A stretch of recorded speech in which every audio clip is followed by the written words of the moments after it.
Hola, buenas noches. Como todos los miércoles, estamos aquí a las 20 horas por la Radio Mural con el programa Lo que no querés escuchar, programa del colectivo Nuevas Fronteras, que como siempre decimos, un grupo de gente que pretende estar bien ayudando a estar bien y pretende crecer ayudando a crecer.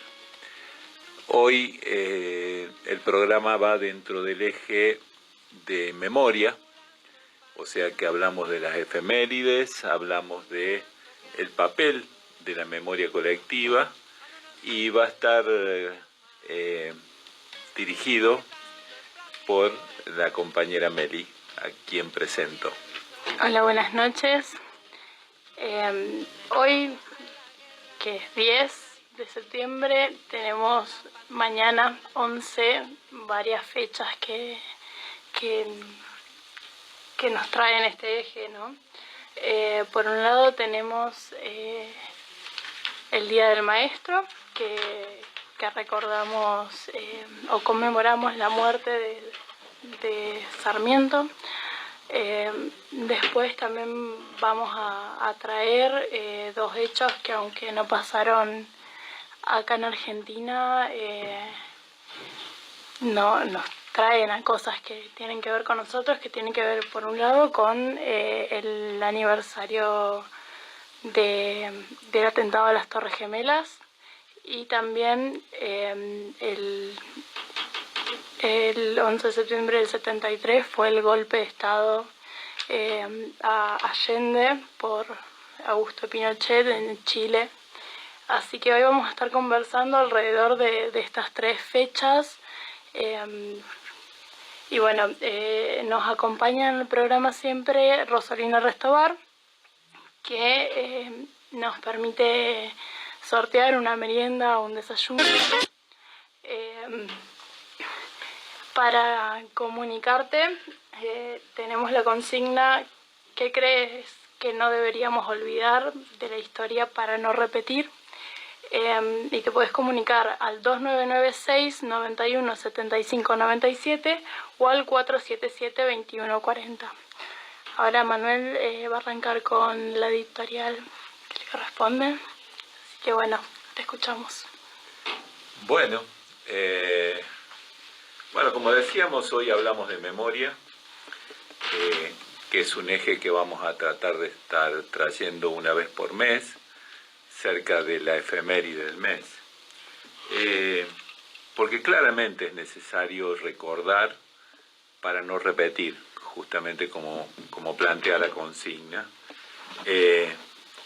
Pero también creo que hay que aprender a saber qué recordar. Porque también hay trampas en la memoria, y sobre todo en la memoria colectiva, o sea, en la historia. Como dijo Lito Nebbia, la historia la escriben los que ganan. Eso quiere decir que hay otra historia.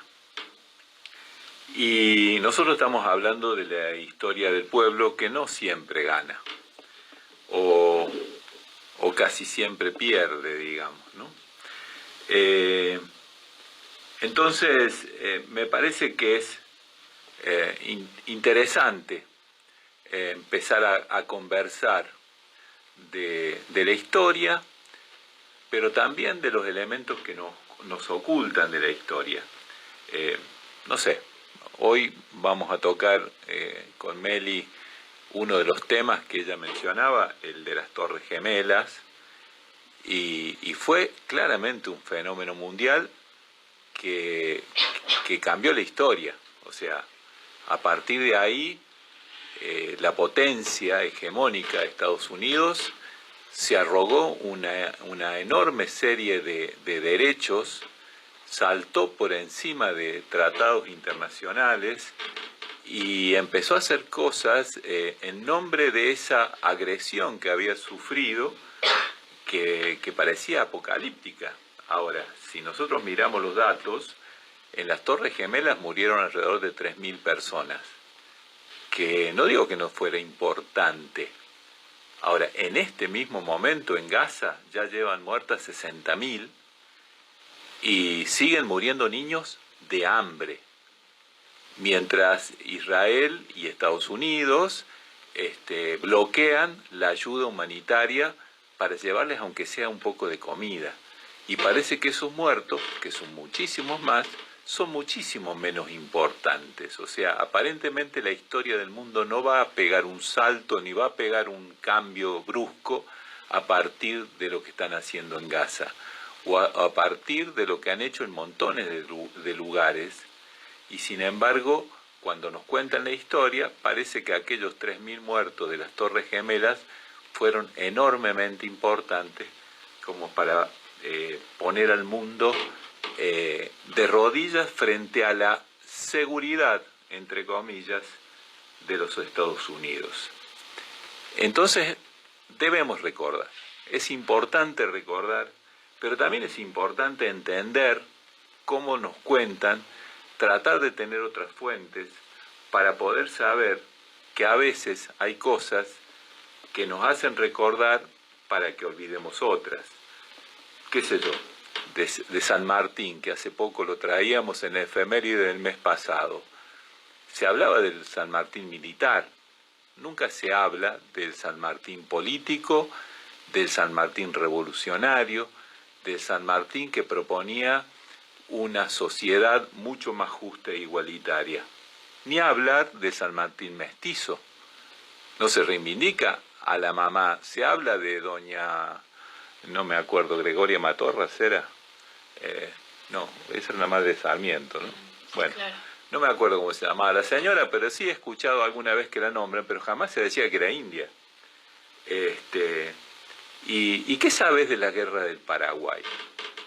¿Te contaron alguna vez que la Triple Alianza, porque así se la nombra en los libros de historia, la Triple Alianza, ¿qué significó?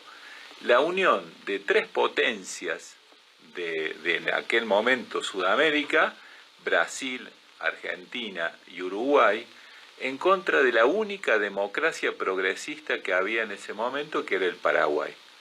Por eso la invadieron y la destrozaron y mataron a casi toda la población, al punto que llegó un momento que casi no había hombres en Paraguay después de esa guerra famosa de la Triple Alianza, que no nos cuentan nada. Fue una carnicería, fue un genocidio. ¿Para qué? Para eliminar a un gobierno, el de Solano López, que intentaba llevar adelante una democracia progresista e igualitaria. Eso no te lo cuentan. No te lo cuentan ni siquiera los que levantan a Mitre como uno de los próceres, y él fue el asesino de parte de Argentina. No te cuentan eso. Entonces no solo es necesario recordar, sino también empezar a elegir o a decidir qué recordamos. Me parece bastante interesante este tipo de conversaciones para que vayamos entendiendo cada vez mejor cuál es nuestro papel en esta sociedad. Porque también hay otra trampa de la historia. En la historia te cuentan que la hacen los grandes hombres, y los grandes hombres generalmente son de las clases pudientes. Parece ser que nosotros no tenemos un papel en la historia. Es como en las películas de Hollywood, ¿viste? Esa de Cowboy, que hay un muchachito o dos o tres, y el resto del pueblo está parado frente a la puerta de la casa a mirar cómo pelean esos tres muchachitos contra los malos. El pueblo no participa, el pueblo no hace historia. Bueno, esa es otra trampa. La historia se hace de abajo para arriba. La historia la hacemos los pueblos. O sea, no caigas en eso de que da lo mismo lo que vos hagas. No da lo mismo que seas o no seas coherente. No da lo mismo que tengas doble vara. Que cuando te conviene te hagas el tonto y cuando no te conviene te quejes. No da lo mismo que seas un sembrador en tu comunidad o seas un depredador.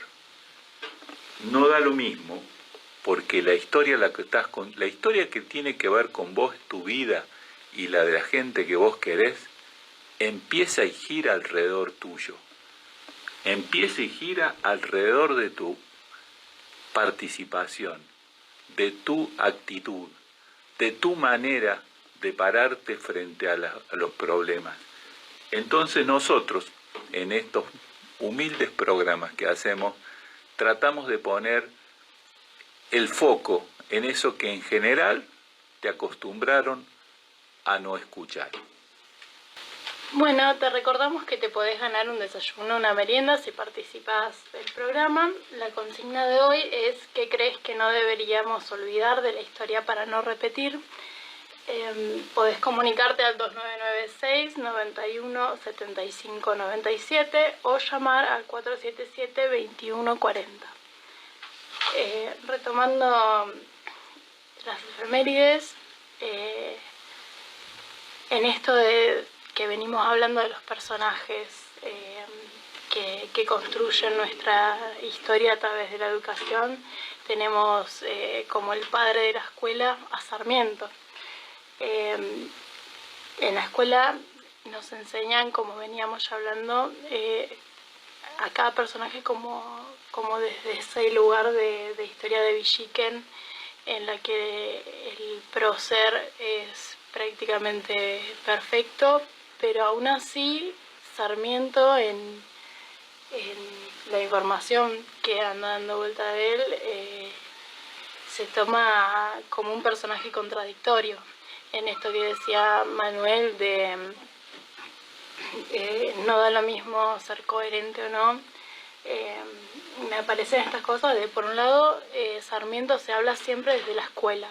Si bien fue presidente y se habla de, por ejemplo, las inmigraciones y que trajo a maestros de Estados Unidos, como que siempre se lo reivindica como ese prócer de que trajo la educación pública, y eso es algo a reconocer, que es algo que favoreció a nuestro país, pero a la vez es como que trajo la educación pública para todos, pero en este ideal de modernizar a la Argentina también planteaba una dicotomía en el sentido de civilización y barbarie. Entonces teníamos por un lado un personaje que incluía, y por el otro lado que separaba y que claramente ponía el eje en cuál era la Argentina que esperaba. Sí, planteado así es como que no se entiende la contradicción, ¿no? Alguien que, como vos decís, instauró la escuela pública universal y gratuita, que fue un gran avance, ¿cómo podía ser que tuviera una actitud de absoluto desprecio por el gaucho, por lo nativo, por los pueblos originarios? En realidad lo que falta en esa historia, que la escuela pública y gratuita, sobre todo la primaria, tenía que ver con la necesidad de las clases dominantes de ese momento de que el trabajador fuera dejando de ser un peón de campo, que no importaba si era analfabeto o bruto, porque para el trabajo de campo no era necesario ninguna formación, y fuera pasando a ser obrero, que ya implicaba la necesidad de que supiera leer y escribir, que supiera las matemáticas básicas, que supiera medir. Esa intención había detrás de la escuela pública y gratuita de Sarmiento, cosa que no es que esté mal, pero si no tenés ese dato no se entiende esas dos cosas contradictorias. Tenemos un llamado. Hola, ¿qué tal? Buenas noches. Hola, ¿qué tal? ¿Cómo están? ¿Me escuchas? ¿Cómo estás? ¿Cómo te llamas? Mi nombre es Verónica, soy docente y bueno, hasta que llamaba porque estaba escuchando, bueno, que estaban con las efemérides y una tiene que ver con Sarmiento. Y bueno, llamaba porque me interesaba por ahí poner mi punto de vista como docente y como estudiante también en sus épocas. Me pareció interesante contarles que yo me encontré con esa parte de la historia que dijo Manuel que no te contaban o que contaban los que ganaban. Yo estudié con el Sarmiento de que creó escuelas, que fue presidente, que fue escritor, gobernador, que son datos que son verdades, pero no me encontré con el Sarmiento que eso sí lo pude saber de grande, el político, el que perteneció a una masonería, el que fue exiliado, también, un dato no menor, y también muy controversiado por su postura o su mirada hacia los aborígenes, hacia los judíos, que eso en la escuela primaria tampoco se enseña hoy.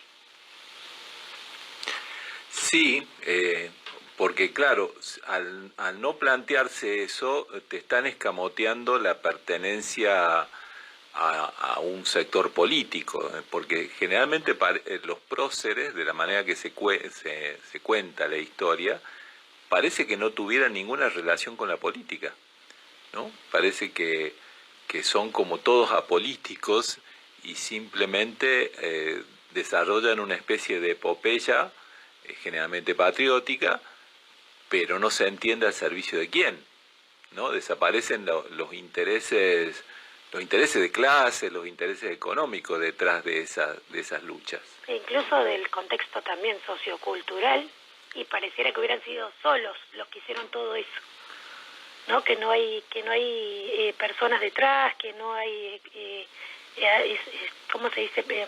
El ciudadano común. Claro, que no hay una especie de río de la historia que va generando situaciones, que va generando momentos históricos y que va generando condiciones para que emerjan determinadas tipos de figuras, ¿no? Porque si no, parece que es todo como individual, ¿no? Se cuenta la historia como si fuera personal, son grandes personas. Como lineal. Exacto. ¿No? Es como que todo pasó en un mismo momento, que todos son iguales, que hay un héroe, y no se habla de modelos políticos, no se habla de pensamiento, de construcción social, y que es difícil.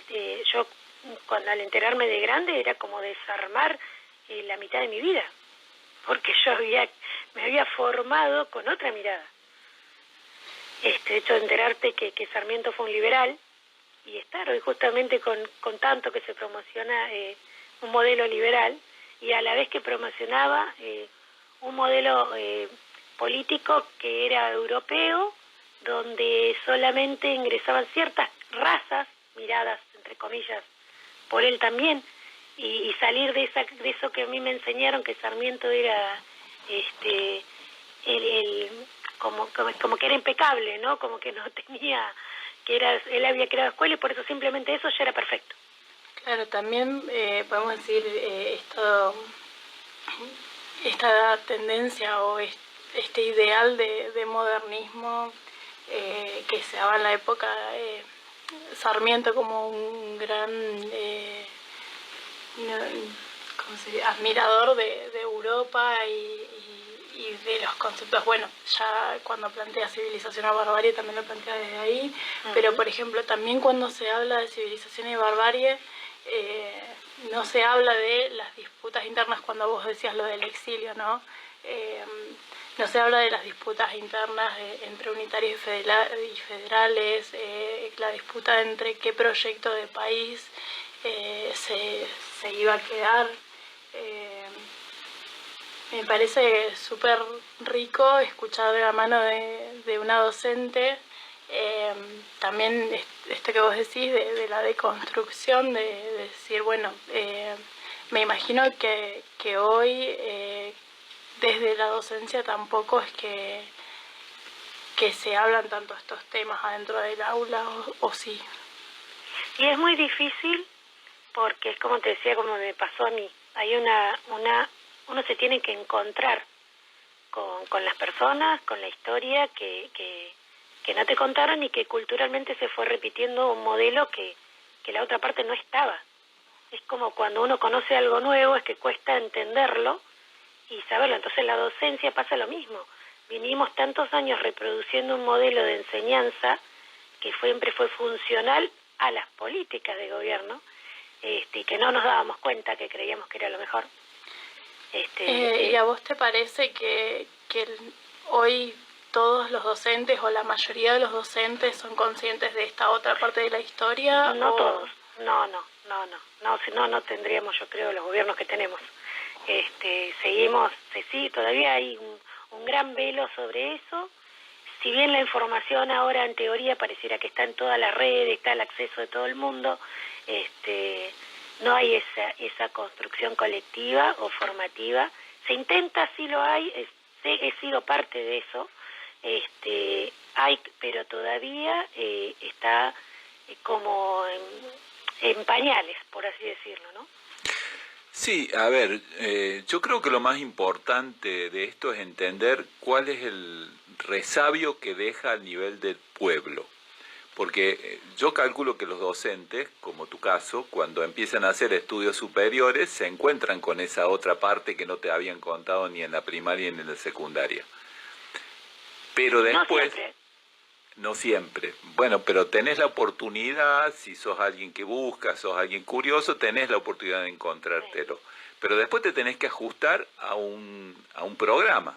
Aunque vos sepas esa otra parte, quizá el programa no te permite desarrollar mucho esa otra parte. Y va quedando un resabio a nivel pueblo, que son las creencias populares que nos van conformando. Por ejemplo, yo pienso en Sarmiento, esa actitud racista y pro-europeísta que decía recién Meli. Tiene un claro connotación en esa actitud en general que tiene nuestro pueblo de sentirnos diferentes al resto de Latinoamérica, por ejemplo. De sentirnos superiores, de sentirnos que somos más blancos o más europeos que el resto de Latinoamérica. Y eso hace que después tengamos serios problemas en proyectos que implican la unión latinoamericana.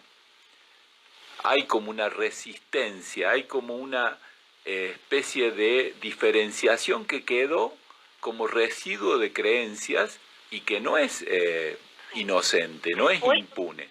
O esa adoración hacia lo exterior, ¿no? Hacia Norteamérica, hacia lo europeo y la no valoración de lo interno, de lo nuestro, de lo nacional. Exactamente, ¿no? Esto que decía antes cuando mencionaba el ejemplo de las Torres Gemelas, los 3.000 muertos de las Torres Gemelas son muchísimo más importantes que montones de masacres, muchas más masivas que hay en otros lugares. Porque culturalmente se ha ido dejando esos resabios, como decís vos. Exactamente. Es más importante lo que pasa allá. Claro, ya pega en un trasfondo de creencias que ha quedado instalado. Y vos lo mirás, la vida de Sarmiento y la enseñanza de Sarmiento, vos decís, bueno, de ahí viene, ¿no? O sea,